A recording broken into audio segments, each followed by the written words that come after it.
Hindi makapaniwala ang Warriors coach at Team USA coach na si Steve Kerr sa effort at focus ni LeBron James.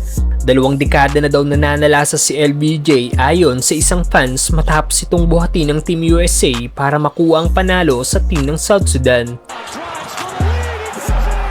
Bilang head coach ng Team USA, si Steve Kerr nga po ay kino-coach ang ilan sa mga best player, hindi lang sa NBA kundi ng buong mundo. Pero hindi niya inakala kung gaano nakakabilib ang isang LeBron James. Dahil sa isang interview ng Team USA coach na blown away daw siya sa effort, concentration at focus na ginagawa ni LeBron sa kanilang mga single drill at kahit sa kanilang mga shoot around ay napaka-vocal daw ng all-time scoring leader. Patunay daw ito ng pagiging leader ni LeBron. Dagdag pa ni Kerr, alam niya na daw ng matagal ang bagay na ito kay LBJ pero ang makita daw ito ng malapitan ay napaka-special daw nito para sa kanya.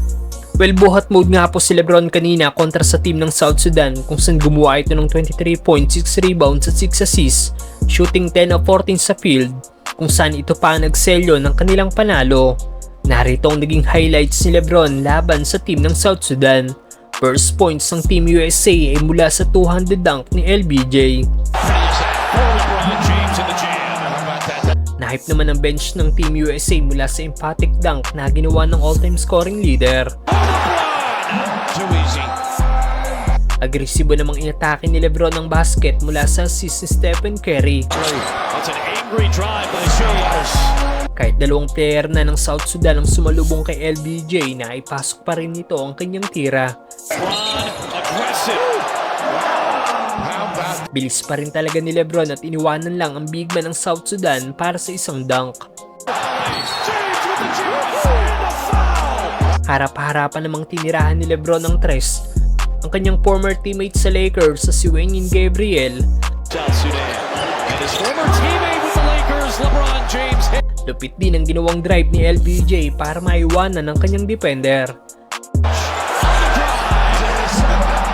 Last 15 seconds ang laro kung saan lamang ng 1 puntos ang team ng South Sudan. Takeover mode nga po si LeBron kung saan ito nagselyo ng kanilang panalo matapos itong atakihin ng basket. Madaming NBA fans na nag-react sa naging laro ni LeBron ayon sa isang fans 2 dekada na daw nananalasa si LeBron James. May nagkomento naman na magpo-40 na daw si LBJ pero grabe pa rin daw ang lakas nito at binubuhat pa rin ng Team USA.